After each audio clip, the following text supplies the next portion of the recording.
নানা অব্যবস্থাপনা এবং অপরিকল্পনায় প্রতিষ্ঠিত দাউদকান্দির গৌরীপুরের হারিয়ালায় মুরগির ফার্মের দুর্গন্ধে অতিষ্ঠ ৩০টি পরিবার।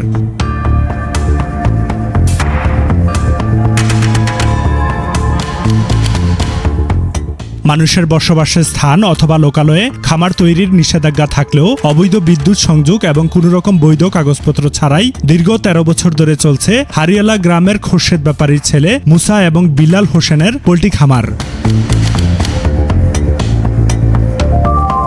পোল্ট্রি উন্নয়ন নীতিমালা ২০২৬ এবং পশুরোগ আইন ২০০৫-এ প্রাণী সম্পদ অধিদপ্তরের লাইসেন্স বাধ্যতামূলক হলেও বিধিমালাকে অমান্য করে বর্জ্য ব্যবস্থাপনা ছাড়াই চলছে এই খামার। দীর্ঘ বছর ধরে পোল্ট্রি খামারের কারণে আশপাশে বসবাস করা শিশু কিশোরদের এবং প্রাপ্তবয়স্কদের শ্বাসকষ্ট, অন্তঃসত্ত্বা মহিলার নানানবিধ সমস্যা সহ এলাকায় বাড়ছে নানান রকম রোগবালাই। এবং কি এটার দুর্গন্ধে আমাদের ফোলাফাইন সব অসুস্থ হয়ে যাইতেছে। ক্ষমতার বলে বলতেছে যে আপনারা যা পারেন তা করেন, এবং কি বারবার ওনারে বলা হয়েছে এই ফার্মগুলারে এখান থেকে সরিয়ে নেওয়ার জন্য, কিন্তু উনি কোনো প্রকারেই এগুলা সরাচ্ছে না। আমরা অতীতে অনেক চেষ্টা করছি, অনেক এক গ্রামে বৈঠক বসা হয়েছে তাদের ব্যাপারে গন্ধ দূর করার লেগে, কিন্তু তারা গন্ধ দূর করে নাই। বহুবার চেষ্টা করা হয়েছে কিন্তু কোনো চেষ্টাই তাকে আমাদের কোনো ফল ধরে নেই। এখন আমাদের বসবাসের অনুপযোগী হয়ে গেছে জায়গা। আমরা গ্রাম ছাইরে অন্য কোথাও যাওয়ার ব্যবস্থা করতেছি। আমরা অসহ্য কি করব। কইলো শুনে না, ঠাকুর ডাইয়ে গন্ধাইয়ে রে গন্ধাইয়ে তোরা খিরমি কর, শুনে না আমি অনেক গেছেন না দরজাটার লগে। অনেকবার বলার পরও তারা এটা কোনো কার্যকরী করতেছে না। ওষুধ বড়ি কিছু দেয় না, মুরগাটি মরে এদিকেই ফালায়, কুকুর এনেই খায়, ঘরের দুয়ার আন্না ফালায়, এই দরজা জানালা কোনো কিছু করতে পারি না। বাচ্চাদের ওই যে অসুখ, আমার ছেলের এজমার সমস্যা, গন্ধের জ্বালা হ্যার সবসময় এই ইনহেলার দেওয়ান লাগে। আমার কিচেন রুমের দিক দিয়ে কিন্তু দরজা জানলা কোনো কিছু খুলতে পারি না।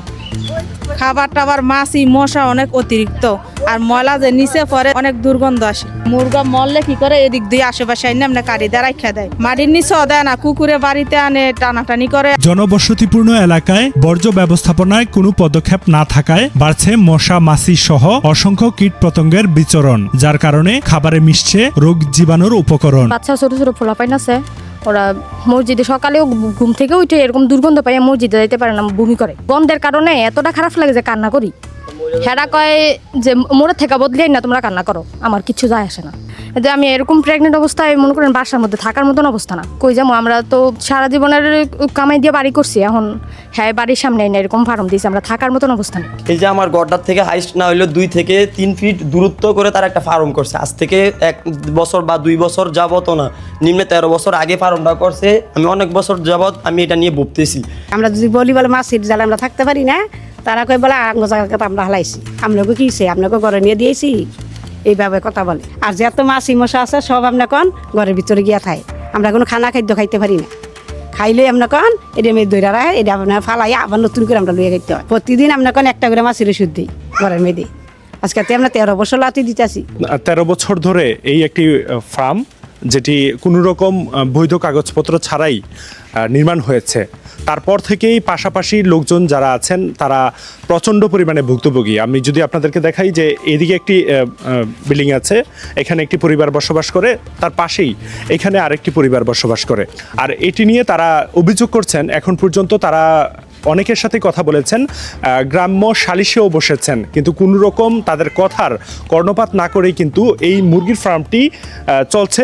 পরবর্তীতে আরও একটি খামার হয়েছে পার্শ্ববর্তী জায়গায়।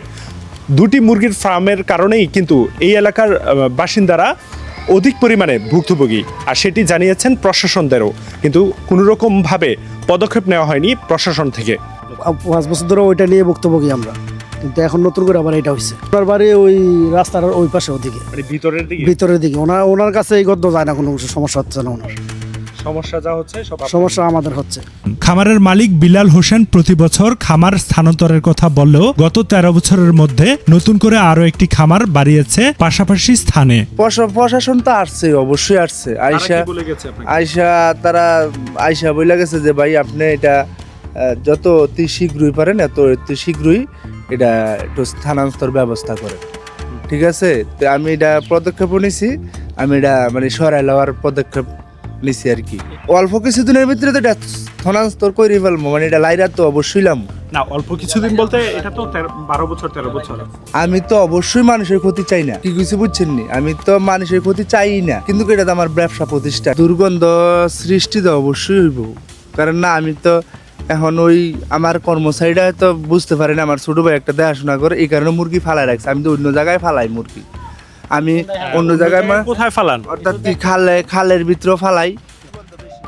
উন্মুক্তভাবে স্থাপিত মুরগির ফার্ম অপসারণ প্রসঙ্গে আশপাশে ভুক্তভোগীরা আবেদন করলেও কোনো রকম ফলাফল পায়নি এই এলাকার বাসিন্দারা। বিষয়টি নিয়ে আমরা যোগাযোগ করি উপজেলা নির্বাহী অফিসার এবং উপজেলা প্রাণী সম্পদ কর্মকর্তাদের সাথে। মুঠোফোনে উপজেলা প্রাণী সম্পদের উপপরিচালক জানান তাদের কোনো বৈধ কাগজপত্র পাননি তিনি।